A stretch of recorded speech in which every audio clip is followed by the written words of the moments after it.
Offer RB pain relief roll on 1 కొంటే 150, 2 కొంటే 1 ఉచితం. తలనొప్పి, వెన్నునొప్పి, మోకాల నొప్పి, కడుపుపురం మరియు దోమల మందు పైపుతగా మరెన్నో సమస్యలకు ఒకే మార్గం ఆర్బీ పెయిన్ రిలీఫ్ ఆయిల్.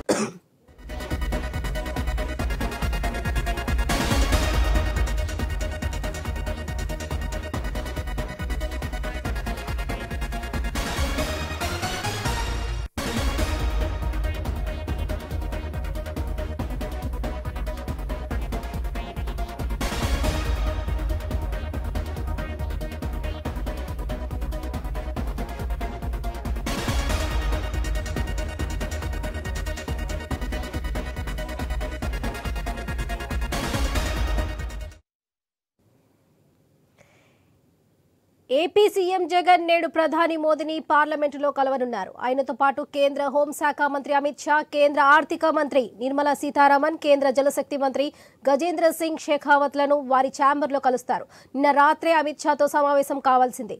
కానీ పార్లమెంటు సమావేశాల నేపథ్యంలో అది వాయిదా పడింది. ఈ సమావేశంలో రాజకీయ పరమైన అంశాలతో పాటు రాష్ట్రానికి సంబంధించిన నిధులు, అభివృద్ధి పనులపై చర్చిస్తారు. తిరిగి సాయంత్రం ఢిల్లీ నుంచి విజయవాడకు తిరుగు పయనమవుతారు.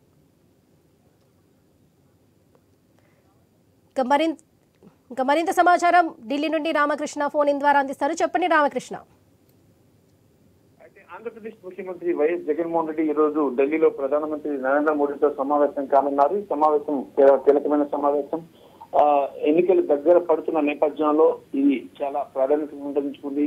అలాగే ప్రధానమంత్రి నరేంద్ర మోడీతో పాటు కేంద్ర హోంశాఖ మంత్రి అమిత్ షా, బీజేపీ సంబంధించిన పలువురు నేతలు, అలాగే ఆర్థిక మంత్రి నిర్మలా సీతారామన్, జలశక్తి మంత్రి గజేంద్ర సింగ్ షెకావత్లను కలిసి తాజా రాజకీయ పరిస్థితులపై చర్చిస్తారు. ఆంధ్రప్రదేశ్ కి నిధులకు సంబంధించిన అంశంపై చర్చించే అవకాశం అయితే ఉంది. అయితే ఇక అమిత్ షా విషయానికి వస్తే, అమిత్ షాతో సమావేశం పూర్తిగా రాజకీయపరమైన సమావేశం. ఈ సమావేశం గత రాత్రి జరగాల్సి ఉండగా అమిత్ షా బిజీగా ఉండడం వల్ల ఆ సమావేశం వాయిదా పడింది. ఈ రోజు పార్లమెంట్ లో తన అమిత్ షా ఛాంబర్ లో ఇటు వైఎస్ జగన్మోహన్ రెడ్డి, అమిత్ షాల మధ్య మీటింగ్ జరగబోతుంది. ఇది రాజకీయ పరమైన సమావేశం.